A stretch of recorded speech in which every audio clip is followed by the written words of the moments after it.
Welcome to springlib.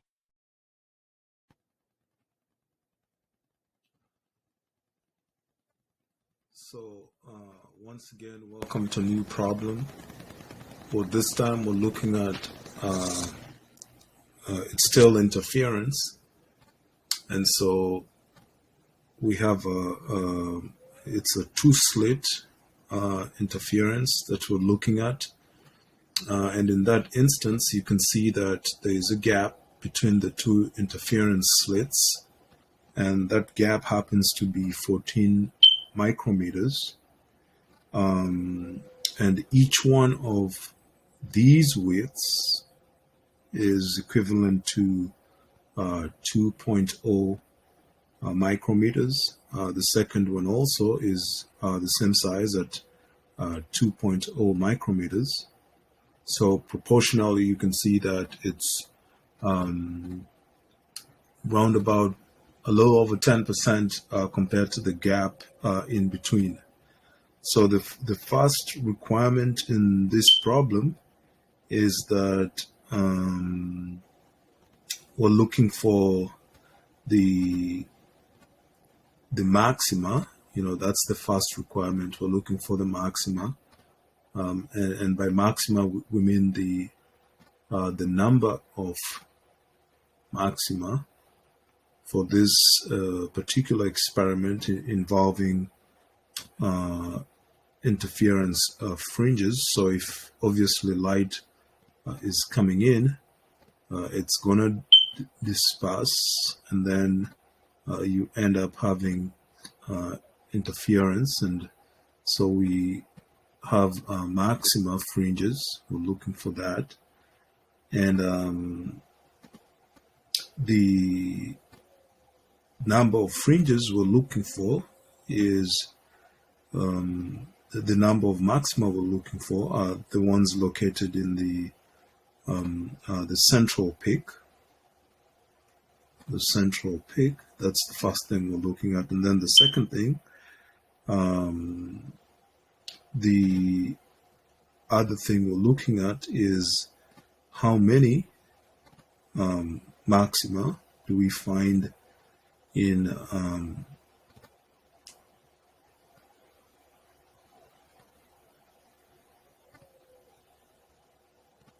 how many maxima are in either side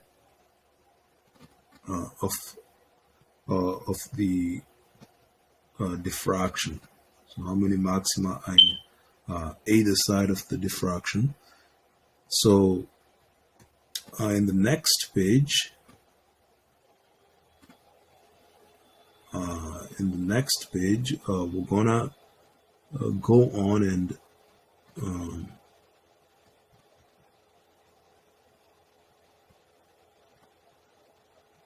in the next page, we're going to go on and start the problem, and this is what happens in part A. So in part A, we have in the first part we have the first minima. So the first minima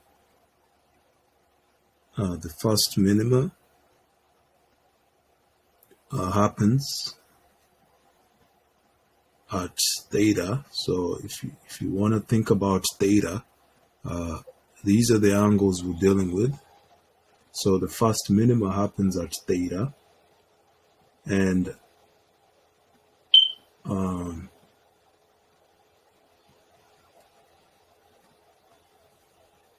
need to slide this a little bit down.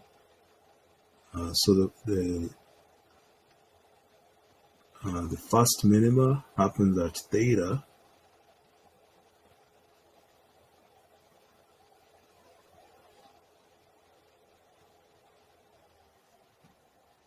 so we want to see this, what happens with the first minima at theta. And so sine of theta, we're calling this sine of theta. Sine of theta is given by lambda over A, where lambda obviously is going to be our wavelength that we're dealing with, and then A is the slit width, And recall that we define the slit width as 2.0 micrometers. And so the central maxima is going to be given by theta 1. So central maxima extends from theta 1 up until theta 2. So if you think about theta 1 is on the negative side, theta 2 is on the positive side. And so if you think about it,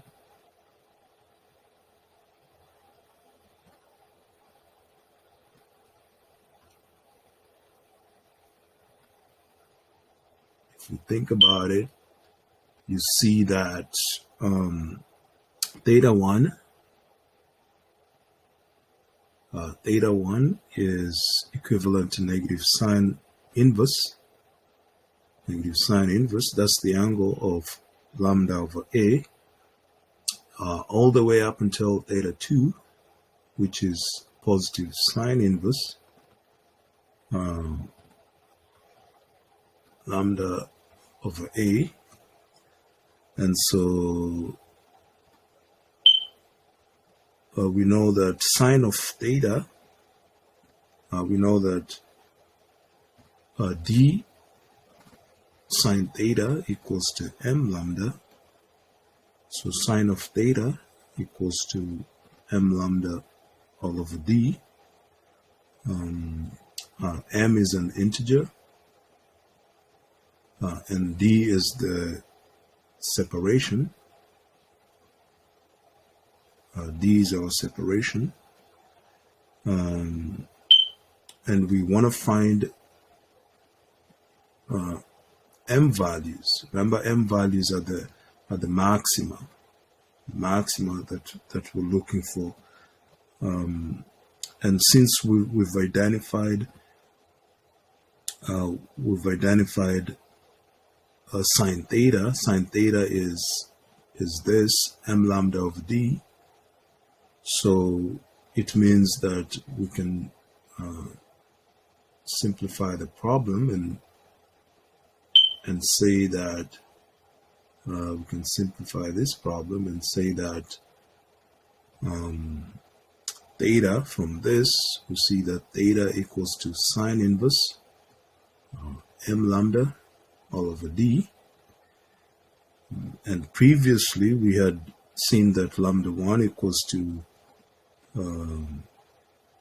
negative sine inverse lambda over A, and lambda 2 was positive sine inverse lambda over A. So we can always use these outcomes.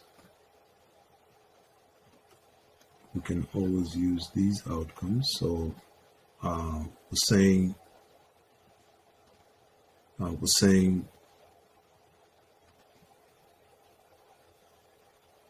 we're looking for m values such that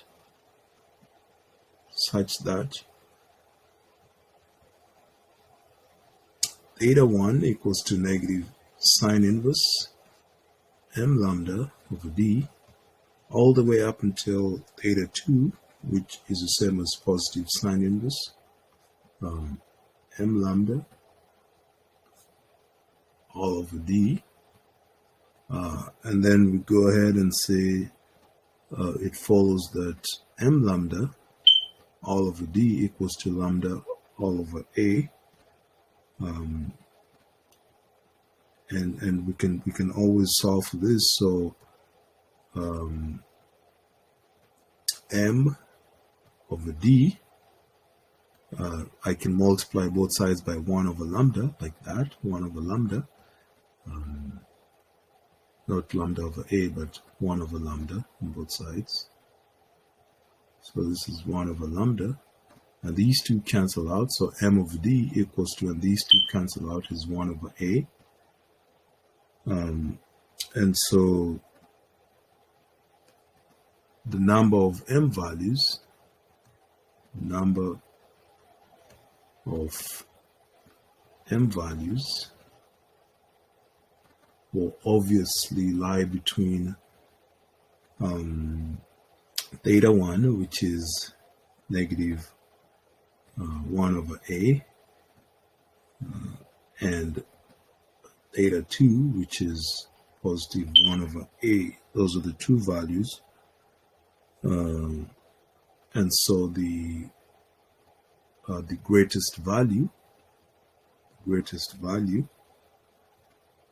of M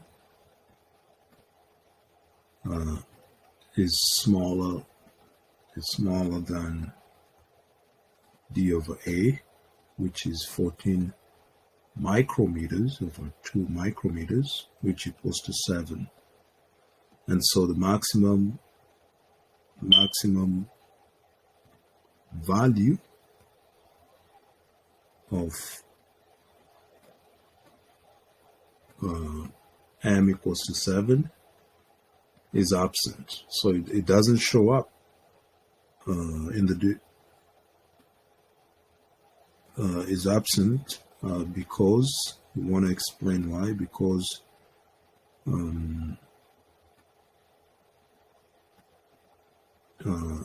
it's the minimum of the pattern. It's the minimum of the pattern. And so the values that we're dealing with, we have 13 values, and they happen to be 0, and then plus minus 1, and then plus minus 2, plus minus 3, plus minus 4, plus minus 5, and then plus minus 6. So in the central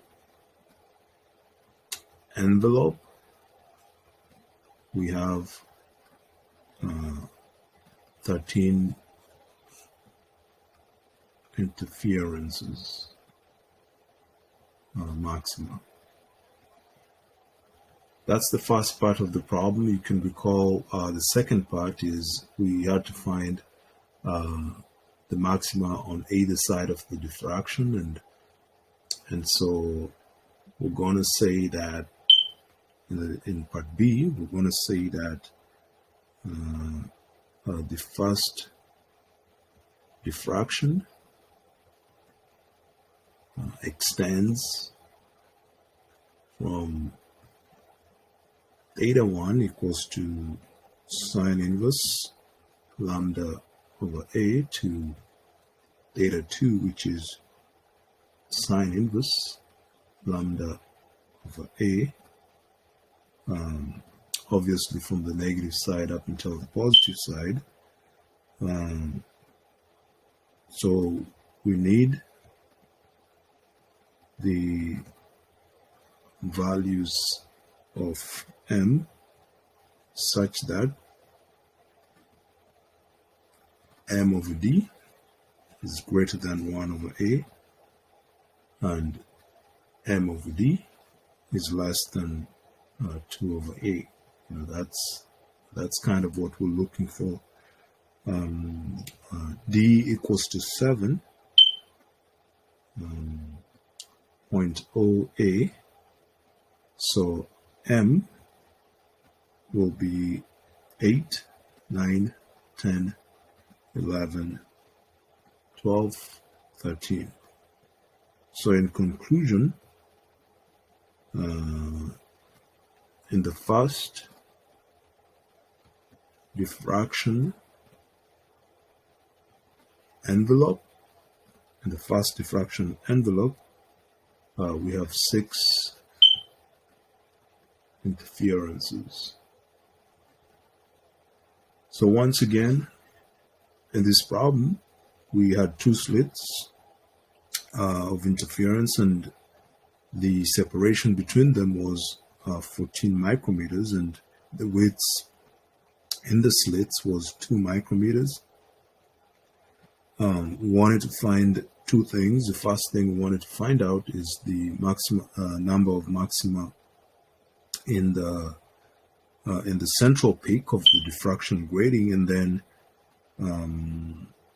we also wanted to find the maxima in the fast side peak.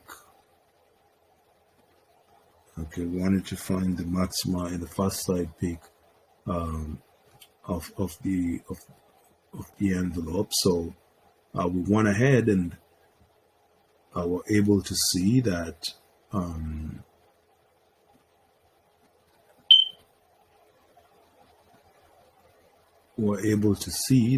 the first minima happens at theta. Sine theta is lambda over a. So the central maxima was running between negative theta 1 and positive theta 2. Since d sine theta is m lambda, sine theta was m lambda over d, and so we equated theta 1 with negative sine inverse m lambda over d, and negative sine inverse lambda over a. That will make lambda over d and lambda over a the same, so m over d equals to 1 over a. So theta 1 was negative 1 over a to positive 1 over a. D over a, which is the greatest value of n, is smaller than d over a, which is 7. So we had 13 options for the interferences, and then we went ahead and used, we wanted to find the fast diffraction.